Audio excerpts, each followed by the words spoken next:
मेरे से ये सवाल किया जाता है कि मेरा झुकाव आइडल वर्शिप, हिंदुइज्म या पेगनिज्म की तरफ ज़्यादा क्यों है as compare to Abrahamic religion. अगर आप मुझसे पूछें तो मेरा तो मानना है कि जितने भी अब्राहमिक रिलीजन हैं, ये इस दुनिया के लिए एक बहुत बड़ा अज़ाब, एक बहुत बड़ा कर्स है। उसकी वजह क्या है? अगर आप देखें तो अब्राहमिक रिलीजन्स एक खुदा का कॉन्सेप्ट देते हैं और वो ये इन्फोर्स करते हैं कि उसी एक खुदा को वर्शिप किया जाए। जो उसको वर्शिप नहीं करेगा वो डिसबिलीवर होगा, वो जहन्नुम में जाएगा। क्रिश्चियनिटी भी यही मानती है, इस्लाम भी यही मानता है। क्रिश्चियनिटी का ज़्यादा वायलेंट वर्जन है इस्लाम, और इस्लाम आपको पता है सारा कॉपी पेस्ट है जूडिज्म से, क्रिश्चियनिटी से। लेकिन अगर हम आइडल वर्शिप हिंदुइज्म को देखें तो गॉड का कॉन्सेप्ट कैसे आना शुरू हुआ इंसान के पास। इंसान की फितरत में है, जब हमारा दिमाग ज़्यादा इवॉल्व हुआ। आपको पता होगा हम जानवरों से ही इवॉल्व हुए हैं, चिंपैंजीज हमारे कज़न है। जैसे ही हमारा दिमाग ज़्यादा डिवेलप हुआ तो ना सिर्फ इंसानों में एम्पैथी का जज्बा आया, दूसरों के लिए ज़्यादा हमदर्दी का जज्बा आया, बल्कि उनके अंदर कुछ और किस्म के इमोशंस और थॉट्स भी पैदा हुई। वो थॉट्स ये थी कि चीज़ों में अपनी ब्लेसिंग्स, अपना सहारा ढूंढना। सुपरस्टिशन एक शुरू हो गया। अगर आप देखो तो आपको एनिमल्स नहीं मिलेंगे जो सुपरस्टिशियस हो, यानी कि जो एक सर्टेन किस्म का बिलीफ रखते हो कि ये चीज़ हमारे लिए सेक्रेट है, या इस चीज़ के हमारे घर में आ जाने से, ज़िंदगी में आ जाने से कुछ पॉजिटिव तब्दीली आई है। और ये सिर्फ खुदाओं की बात नहीं है, एक इंसान का रवैया है। अक्सर ऐसा होता है कि हमें कोई प्लांट बहुत पसंद आ जाता है। अक्सर लोग अपने घरों में मनी प्लांट लगाते हैं और ये समझते हैं कि भाई मनी प्लांट रखने से हमारे घर में पैसा आएगा, ब्लेसिंग आएगी। वो उस खास प्लांट को अपने लिए एक ब्लेसिंग की तरह मानते हैं। इसी तरह से कुछ लोग ये समझते हैं कि सर्टेन कलर हमारे लिए बहुत ही बेहतर है या लकी है, ठीक है। सर्टेन ड्रेस को वो समझ लेते हैं कि मैं ये जब भी ड्रेस पहन के बाहर जाता हूँ या किसी इंटरव्यू में जाता हूँ तो मुझे उसका पॉजिटिव रिजल्ट मिलता है। ये सारी चीज़ें क्यों होती हैं? ये इंसान की एक फितरत है कि चीज़ों में अपने लिए सहारा, अपने लिए होप तलाश करना, और कुछ चीज़ों को अपने लिए लकी समझ लेना या अपने लिए सेक्रेट समझ लेना। इसी थॉट को लेते हुए लोगों ने आइडल वर्शिप शुरू की। उन्होंने खुद अपने खुदा बनाए, उन्होंने उनको बुतों की सूरत में बनाया। ना सिर्फ बुतों की सूरत में, लोगों ने मानना शुरू किया कि सर्टेन एनिमल उनके लिए सेक्रेट हैं, जैसे कि काऊ, कुछ प्लांट्स, कुछ हमारे लिए, अगर प्लांट्स नहीं तो कुछ बर्ड्स ऐसे हैं। मतलब हर इंसान की एक फितरत है। और अगर देखा जाए तो आइडल वर्शिप जिसको आप कहते हो, हिंदुइज्म आप जिसको कहोगे या पेगनिज्म कहोगे, ये इंसान के नेचर का हिस्सा है। और हर इंसान के लिए स्पिरिचुअलिटी डिफरेंट हो सकती है, वो उसको अपने डिफरेंट वे में प्रैक्टिस कर सकता है। यानी कि अगर कोई इंसान है तो वो स्पिरिचुअलिटी जानवरों में, नेचर में ढूंढ सकता है। कोई इंसान उसको किसी आर्ट फॉर्म में या किसी आइडल की फॉर्म में उसको जो है वो अपने लिए देख सकता है, उससे एनर्जी ले सकता है, उसको अपने लिए पॉजिटिव समझ सकता है या सेक्रेट समझ सकता है। ये इंसान की एक फितरत का हिस्सा है। तो ये जब सबसे पुराना जो रिलीजन है इस दुनिया में वो कौन सा है? वो हिंदुइज्म है। और आपको ये हैरानगी होगी कि पूरी दुनिया में जितने भी रीजन्स हैं उनकी सबकी रूट्स जाके हिंदुइज्म, आइडल वर्शिप से ही जाके क्यों मिलती हैं? क्योंकि ये फितरत पे उतरता हुआ एक धर्म है। क्योंकि इंसान की फितरत है, इंसान का दिमाग जिस तरह से इवॉल्व हुआ है, डेवलप हुआ है, उसके नेचर में ये चीज शामिल है कि वो ना चाहते हुए भी वो अपने लिए सुपरस्टिशंस बनाता है, चीजों को एसोसिएट करता है, उनको पॉजिटिविटी से, उनको पॉजिटिव या नेगेटिव एनर्जी से एसोसिएट करता है। और उसी को देखते हुए, उसी नेचर पे उतरते हुए उसने आइडल वर्शिप भी शुरू की, हिंदुइज्म शुरू हुआ। और इसी तरह से जो बाकी धर्म है या जो पेगनिज्म जिसको आप कहते हो, वो इंसान ने अपनी फितरत के मुताबिक शुरू किया। और चूंकि हर इंसान दूसरे इंसान से डिफरेंट है, एक अलग इंडिविजुअल है, तो उसका अलग तरीका होगा स्पिरिचुअलिटी को प्रैक्टिस करने का। और इसी चीज पे हमारा जो धर्म है, यानी कि जो सनातन धर्म है, वो उस चीज पे पूरा उतरता है। आपने देखा होगा कि एक ही परिवार में माँ बाप अलग देवी देवता को पूजेंगे, बच्चे अलग देवी देवता को पूजेंगे। ना सिर्फ ये, बल्कि एक और कॉन्सेप्ट है नास्तिक का, यानी कि एथियस्ट का। और ये भी बड़ी हैरानगी की बात है कि सनातन धर्म में आपको ये कॉन्सेप्ट मिलेगा। बाकी जितने भी रिलीजन्स हैं, स्पेशली ये जो आपके अब्राहमिक रिलीजन है, ये तो एथियस्ट अगर कोई बन जाए तो उसको तो अपने से दूर कर देते हैं, उसको अपने ही उसमें शामिल नहीं करेंगे, अपने मजहब में, अपने धर्म में। लेकिन सनातन धर्म का एक हिस्सा नास्तिक होना भी है, यानी कि आप ये कह सकते हो कि आप किसी खुदा को नहीं मानते, आपके ख्याल में कोई खुदा एग्जिस्ट नहीं करता, लेकिन आप फिर भी हिंदू रहोगे, आप फिर भी सनातन धर्म का ही हिस्सा रहोगे। तो एक सनातन धर्म को अगर देखा जाए तो एक ये नेचर पे उतरता हुआ मजहब है जो लोगों को डिस्क्रिमिनेट नहीं करता, ठीक है, जो सबको एक ही छतरी के नीचे डाल देता है, ठीक है, और उनको पॉसिबिलिटी देता है कि वो अपनी मर्जी से अपने तरीका चुन सकते हैं कि उनको किस तरह से स्पिरिचुअलिटी को प्रैक्टिस करना है। इस लिहाज से अगर देखा जाए तो सनातन धर्म एक बहुत ही पीसफुल धर्म है। इन्होंने ना कभी इन्वेजन्स किए, आपने कभी नहीं सुना होगा कि इंडियंस ने या आइडल वर्शिपर्स ने या हिंदुइज्म से बिलोंग करते हुए लोगों ने दूसरों के जमीनों पे कब्जा किया हो, इन्वेड किया हो, जंगें की हो, जैसे कि इस्लाम में जिहाद का कॉन्सेप्ट है, क्रिश्चियनिटी में जितने भी पुराने जमाने में क्रूसेड्स हुए सब क्रिश्चियनिटी को फैलाने के लिए, लोगों को कन्वर्ट कराने के लिए हुए। हमारे भी खित्तों पे हमला किया गया, हमारे खित्ते पे ना सिर्फ अरब मुसलमानों ने आके इन्वेड किया, उन्होंने अपना जो है वो कॉलोनियलिज्म फैलाया, बल्कि ब्रिटिश आए, उसके साथ ही मिशनरी, कैथोलिक, चर्चेस, सब कुछ आया। तो ये जो कॉन्सेप्ट है ये एक फसाद का कॉन्सेप्ट है कि एक ही खुदा होगा और सब ही उस खुदा को मानेंगे। जो नहीं मानेगा उसको आप अपने धर्म से या अपने रिलीजन से निकाल दोगे, उसके साथ आप गैर इंसानी सलूक भी कर सकते हो, या आपको लोगों को कन्वर्ट कराना लाजमी है। आप देखोगे सनातन धर्म के लोग लोगों को कन्वर्ट करते नहीं फिरते। हाँ, जिसका दिल चाहता है कि वो अपने आप को सनातन धर्म से, और सनातन धर्म क्या है, ये एक प्रॉपर ऑर्गेनाइज्ड रिलीजन या मजहब नहीं है, ये एक स्पिरिचुअल वे है, एक स्पिरिचुअल पाथ है जिसपे आप जब मर्जी अपनी मर्जी से आ सकते हो। फिर इसमें ब्लड लाइन का भी कॉन्सेप्ट है। आप भले अपने आप को सनातन से अलग भी समझ लो या आप नास्तिक भी बन जाओ, आप फिर भी हिंदू रहोगे। क्यों? क्योंकि आपकी ब्लड लाइन हिंदू वाली है, जैसे कि हमारी पाकिस्तानियों की है। अब ये माने ना माने, अरबों को अपना बाप बना ले तो वो एक अलग बात है, ठीक है। जैसे मैं अपने नाम के साथ राजपूत लगाती हूँ, अब लोग कहें कि आप सनातन नहीं मान रही या आप ये मजहब नहीं मान रही या आप पहले इस्लाम में थी, उससे कोई फर्क नहीं पड़ता क्योंकि मेरी ब्लड लाइन तो हिंदू है।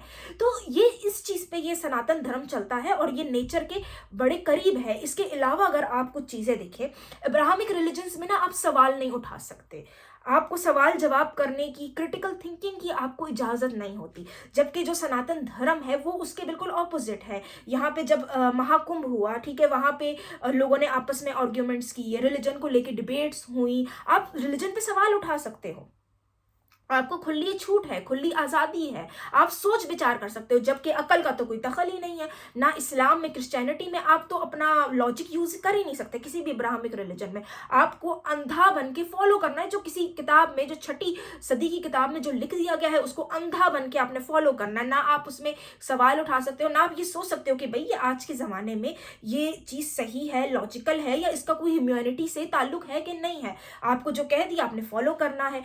इसी वजह से आप देखोगे कि सनातन धर्म टाइम के साथ रिफॉर्म हुआ है, चेंजेस आई हैं। जैसे कि एक जमाने में बहुत ज्यादा कास्टिज्म था, अब आपको कास्टिज्म उतना देखने को नहीं मिलेगा। क्यों? क्योंकि लोगों ने ये चीज जज की कि यार ये गलत है, आज के जमाने में आप ये चीजें एप्लीकेबल नहीं समझ सकते। इसी तरह से कुछ और ऐसे रिचुअल्स, प्रैक्टिसेस जिनको सनातन के लोगों ने शुरू किया, जो उनकी थियोलॉजी में भी नहीं है, जैसे कि सती की एक रिचुअल हुआ करता था, उसके पीछे भी एक अलग हिस्ट्री है, लेकिन उसको भी इन्होंने छोड़ दिया, इनको अबॉलिश कर दिया इन्होंने। इसी तरह से सनातन धर्म में डाइवोर्स का कॉन्सेप्ट नहीं है, ठीक है, 7 जन्म के लिए आपका जो है इज़्दवाजी रिश्ता बंध जाता है। लेकिन टाइम के साथ उन्होंने देखा कि भाई आज की ज़रूरत है, लोग आपस में साथ नहीं रह पाते, लोगों की नहीं बनती, ठीक है, घर टूटते हैं, बल्कि उसमें आपका साइकोलॉजिकल डैमेज ज़्यादा होता है। जब आप ज़बरदस्ती किसी के साथ एक रिश्ता जोड़े रखो तो डाइवोर्स भी शुरू हो गई, सेकुलर लॉज आ गए कंट्री में। ऐसा कंट्री जहां पे हिंदुइज्म एक प्रोमिनेंट रिलीजन है। ऐसा क्यों मुमकिन था? क्योंकि जी सनातन धर्म में जोर जबरदस्ती नहीं है,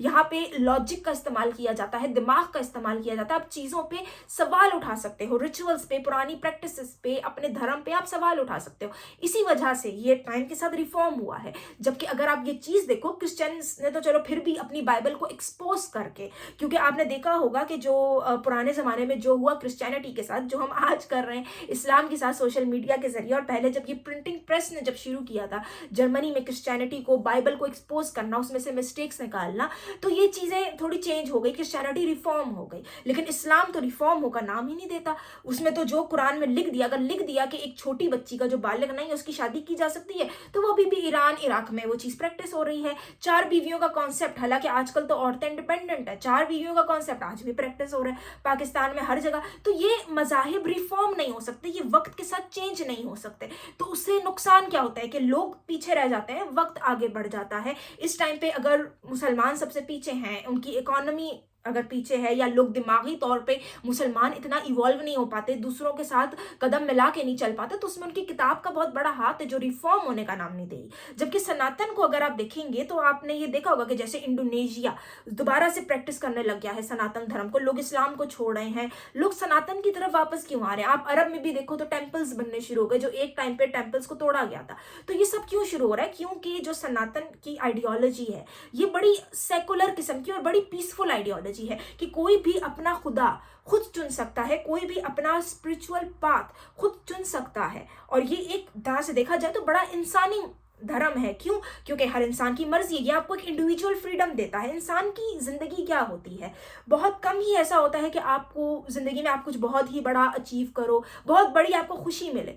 ज्यादातर इंसान जिंदगी से छोटी मोटी खुशियां ढूंढते हैं। क्या खुशियां? जैसे आपको कुछ कपड़े पसंद है, आपने वो पहन लिए, आपको सर्टन तरह का खाना पसंद है, वो आपने खा लिया, कुछ ऐसी आपने मशरूबात यानी कि कुछ ऐसी आपने ड्रिंक पी ली जो शायद इस्लाम में हराम है, लेकिन आपने नॉर्मली आपने पी तो आपको अच्छा महसूस हुआ, आपको खुशी का एहसास हुआ। या आपने किसी से रिश्ता जोड़ लिया, आपने रिलेशनशिप बना लिया तो आपको अच्छा लगा। यही छोटी छोटी इंसान की जिंदगी में खुशी होती हैं, लेकिन ये खुशियां खत्म कर देते हैं अब्राहमिक रिलीजन। अब्राहमिक रिलीजन आपकी जिंदगी की हर छोटी से बड़ी चीज को कंट्रोल करते हैं।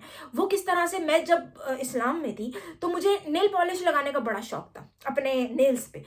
इस्लाम में हराम है, आप लगाओगे तो जी आपकी नमाज नहीं हो सकती, आपका वुजू टूट जाएगा और आपके लिए तकलीफ दे अमल बन जाएगा कि आपको जब भी नमाज पढ़नी, और नमाज पढ़नी भी कोई एक दफा तो है नहीं, दिन में 5 बार पढ़नी है, तो आप बार बार अपना नेल पेंट उतारो, ये करो। अब एक छोटी सी खुशी है कि मैं एक औरत हूँ, मुझे बनने संवरने का शौक है, मुझे एक नेल पेंट अच्छा लगा, मुझे लगा यार ये मैं अपने हाथों पे लगाऊंगी तो मेरे हाथ बड़े अच्छे लगेंगे। और जब इंसान अपने आप को संवारता है ना तो उसको अच्छी फीलिंग आती है, वो कॉन्फिडेंट होता है। लेकिन नहीं, आपकी छोटी से छोटी चीज को आपका मजहब, खास तौर पे इब्राहिमिक रिलीजन्स कंट्रोल करते हैं। उससे क्या होता है? उससे इंसान का इंडिविजुअल फ्रीडम खत्म होता है, उसकी छोटी छोटी खुशियों में भी पाबंदी लग जाती है, उसकी कोई इंडिविजुअलिटी, फ्री विल नहीं रहती।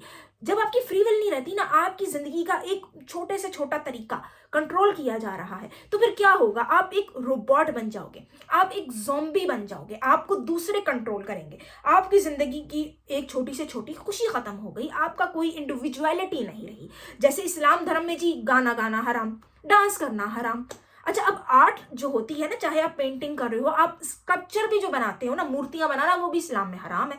ये चीजें आपको क्रिएटिव बनाती हैं, और क्रिएटिव होने से क्या होता है? आपकी इंडिपेंडेंट थॉट पैदा होती है, आप खुद से सोचना शुरू करते हो, आप दूसरे की मर्जी पे नहीं चलते। आप देखोगे जो आर्टिस्टिक लोग होते हैं ना, वो सोसाइटी से बड़ा अलग तरह से सोचते हैं, वो एक तरह से आउटकास्ट होते हैं, उनकी जिंदगी, उनका लाइफ स्टाइल अलग होता है, ठीक है, उनकी एक तरह की सोच नहीं होती, वो सोसाइटी से बड़ा अलग तरह बिहेव करते। क्यों? क्योंकि वो क्रिएटिव होते हैं, वो अपनी तरफ से चीजें बनाना जानते हैं, वो पेंट अच्छा करते हैं, वो मूर्तियां बनाते हैं, या वो डांस करके अपनी क्रिएटिविटी को एक्सप्रेस करते हैं, वो कोई जोक करके, कुछ स्टोरी लिख के, कोई पोएट्री लिख के एक्सप्रेस करते हैं। तो उनके अंदर एक इंडिविजुअल थॉट पैदा होती है। लेकिन इस्लाम जैसा मजहब और जितने भी ब्राह्मिक रिलीजन है, वो इस चीज पे पाबंदी लगा देते हैं।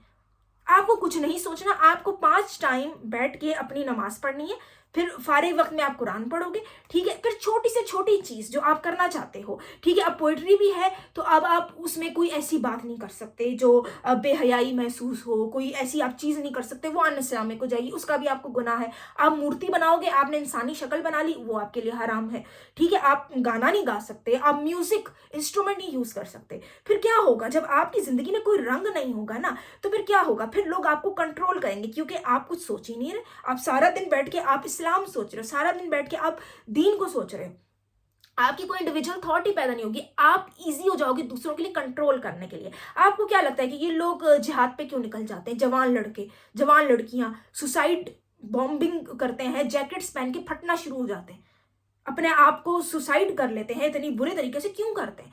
क्योंकि उनमें सोचने समझने की सलाहियत खत्म हो जाती है, उनको जिंदगी से प्यार नहीं रहता।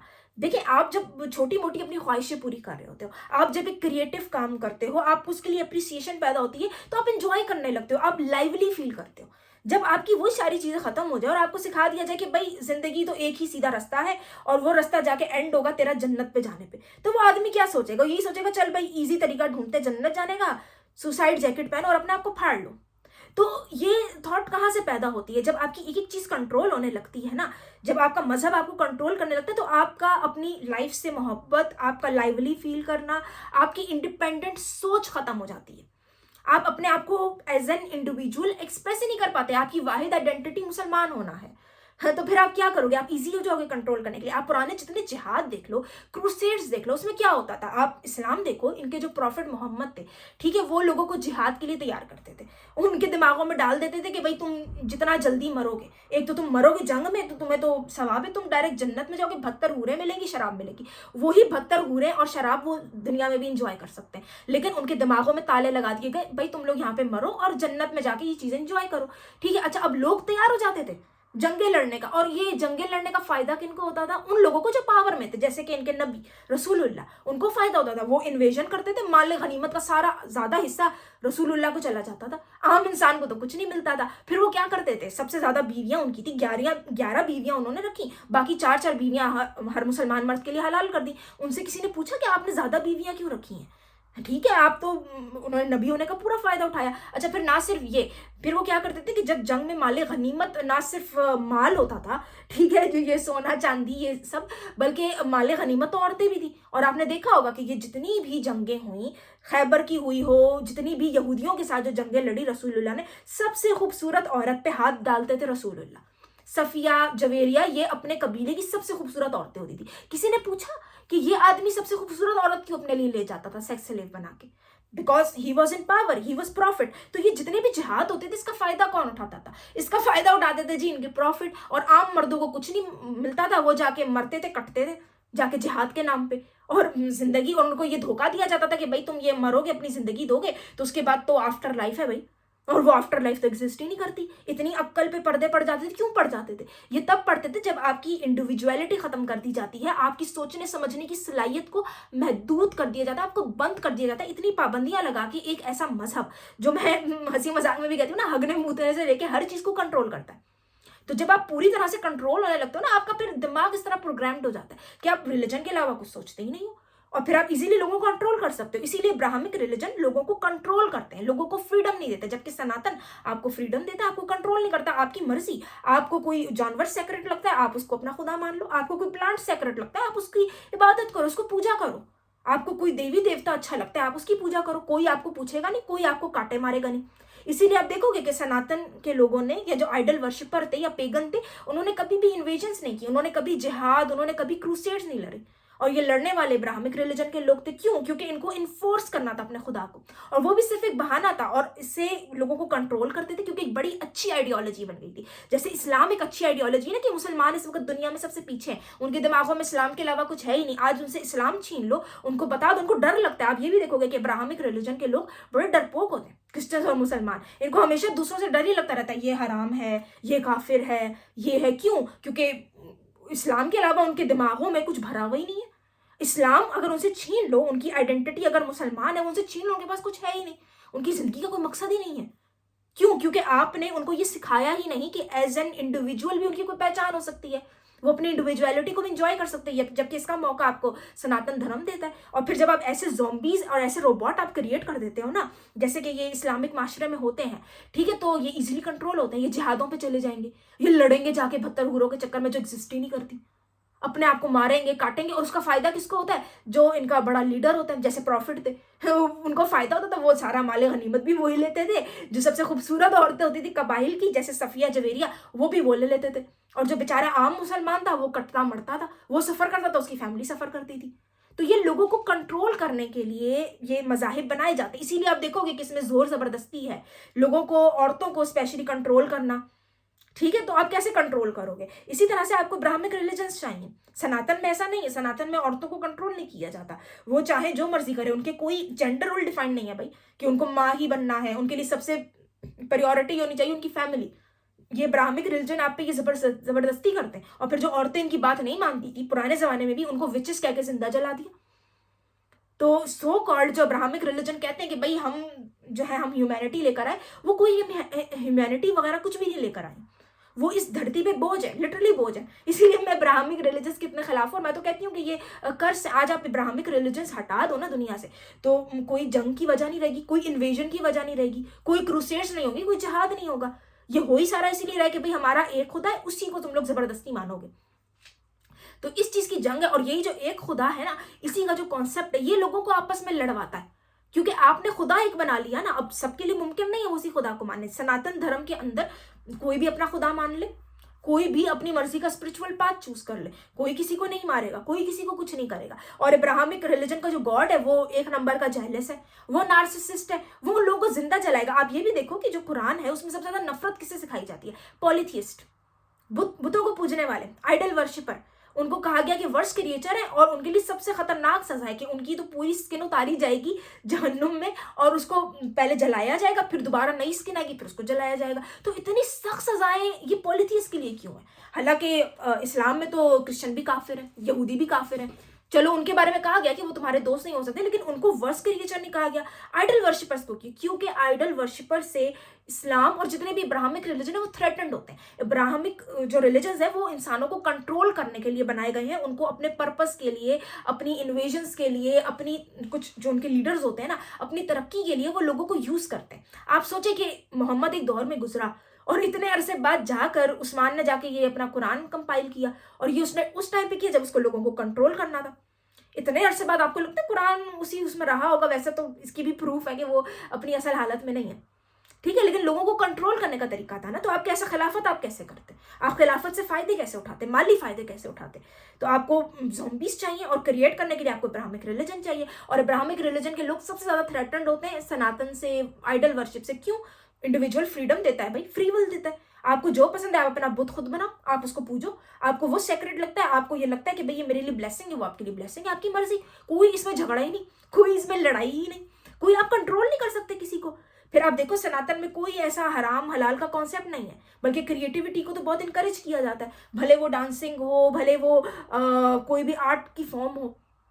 क्यों किया जाता है? क्योंकि ये एक इंसान को इंडिविजुअल फ्रीडम देता है, ये इंसान को जिंदगी से प्यार करना, मतलब आपकी जो प्रेजेंस होता है ना उससे प्यार करना, उसको एंजॉय करना सिखाता है। जबकि इब्राहिमिक रिलीजन्स क्या है? आफ्टर लाइफ, सारा कुछ आफ्टर लाइफ में होगा। यहाँ तो कोई जिंदगी का मतलब ही नहीं है, तो यहाँ आप लोगों के हाथों यूज होते रहो, कंट्रोल होते रहो। तो इब्राहिमिक रिलीजन दूसरों को कंट्रोल करने के लिए बने। और मैंने आज की वीडियो इसीलिए बनाई थी कि मेरा क्यों झुकाव है आइडल वर्शिप की तरफ। और दूसरी बात ये भी है कि भाई मेरे एंसेस्टर्स का धर्म था, और मैं इसके साथ अपने आप को कनेक्टेड फील करती हूँ। अब्राहमिक रिलीजन, और वो भी खसूसन ये जो अरेबिक कल्ट है इस्लाम, इसके साथ तो मैं खुद को कनेक्टेड ही फील नहीं करती। मुझे अरबियों के साथ बैठा दो, I can't connect with them. Like मुझे उनकी लैंग्वेज का नहीं पता, मुझे उनके कल्चर से कोई लगाव नहीं है, ठीक है। और फिर हमारे मिजाज बहुत डिफरेंट है। हमारे जो मिजाज के लोग हैं, जो हिंदुइज्म से जिनका ताल्लुक था, या जो हमारे भारत के लोग थे, ये बहुत अलग मिजाज के थे। इनकी लाइफ में डिफरेंट कलर के रंग होते थे, ये लाइफ को एंजॉय करना जानते थे, ठीक है। ये अपनी लाइफ को एंजॉय करना, क्रिएटिव काम करना। फिर हमारे यहाँ वायलेंस नहीं है, हम लोग वायलेंट नहीं, हम लोग बड़े वेलकमिंग लोग हैं। आपको क्या लगता है कि हमारे भारत में इतनी इन्वेजन्स क्यों होती रही हैं मुसलसल? क्योंकि हम लोगों को इन्वाइट कर लेते हैं, हम लोगों को वेलकम करते हैं, लोगों को अपने साथ जोड़ते हैं। जबकि आप अगर अरेबिक के लोगों से मिल लो, इनकी औरतों से मिल लो, वो बहुत वायलेंट है। फिर आपको समझ आती है कि इनके रिलीजन में इतना वायलेंस क्यों है, इनकी सजाएं इतनी सख्त क्यों है, इनकी पनिशमेंट्स इतनी सख्त क्यों है। क्योंकि इनके मिजाज में गर्मी, गुस्सा, वायलेंस भरा हुआ है। मैं उस चीज से अपने आप को कनेक्ट ही नहीं करती। अब जबरदस्ती आप लोगों को जब बनाओगे अरबी या मुसलमान, तो वो फिर ऐसे ही हमारे कन्वर्टेड जैसे निकलेंगे, सारे कंफ्यूज्ड, जैसे पाकिस्तान, बांग्लादेश के और इंडिया के मुसलमान हैं। तो खैर आज की वीडियो का यही मकसद था, बताना कि मैं क्यों सनातन धर्म से खुद को कनेक्टेड फील करती हूँ।